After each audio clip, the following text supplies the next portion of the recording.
Hi friends, welcome back to my channel. నమస్తే అండి, నేను మీ మెర్సిని. వెల్కమ్ బ్యాక్ టు మన ఆహారం మన రివ్యూ. బిర్యానీలోకి ఫ్రైస్లోకి నేను మసాలా పౌడరు బయట కొనకుండా నేను ఇంట్లోనే ప్రిపేర్ చేసుకుంటాను.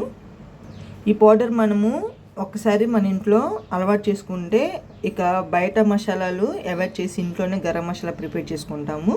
అంత టేస్టీగా ఉంటుంది కర్రీ. నా కర్రీ టేస్టీ సీక్రెట్ మీతో షేర్ చేసుకుంటున్నాను.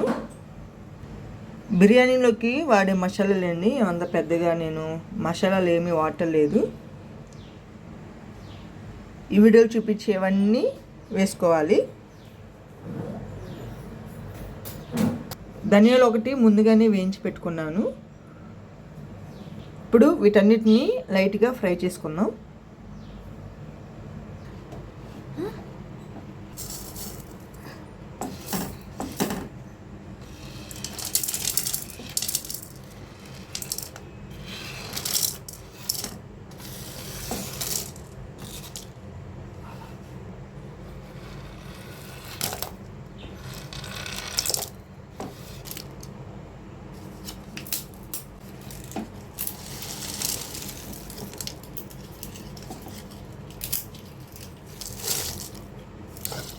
మంట మీడియం ఫ్లేమ్లో నుంచి ఇవి లైట్గా ఫ్రై చేసుకోవాలి.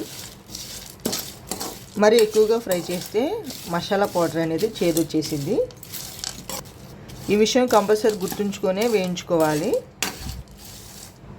ఇలా వేయించుకున్న తర్వాత ఈ ధనియాలు కూడా యాడ్ చేసుకొని ఇవి పూర్తిగా చల్లారిపోయిన తర్వాతనే మిక్సీ పెట్టుకుందాం.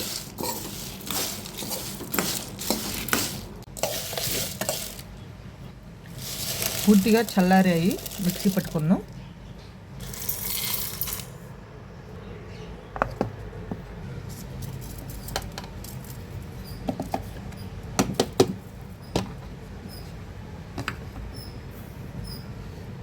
ఇంకొంచెం మిక్సీ పెట్టుకుందాం.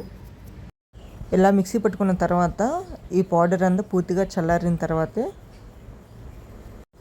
బాటిల్లో స్టోర్ చేసుకోవాలి. మనము ఫ్రైస్ బిర్యానీ చేసినప్పుడు చక్కగా వాడేసుకోవచ్చు. నేను మసాలాలు ఏవి బయట కొన్నాను, నేను ఇంట్లోనే ప్రిపేర్ చేసుకుంటాను. కొంచెం కర్రీలో మసాలా పౌడర్ ఎక్కువైనా కానీ ఇబ్బంది ఏమి ఉండదు, మనం ఇంట్లోనే ప్రిపేర్ చేసుకుంటాం కాబట్టి స్పైసెస్ అన్నింటిని తగ్గించి. ఈ వీడియో నచ్చితే ప్లీజ్ లైక్, షేర్, సబ్స్క్రైబ్.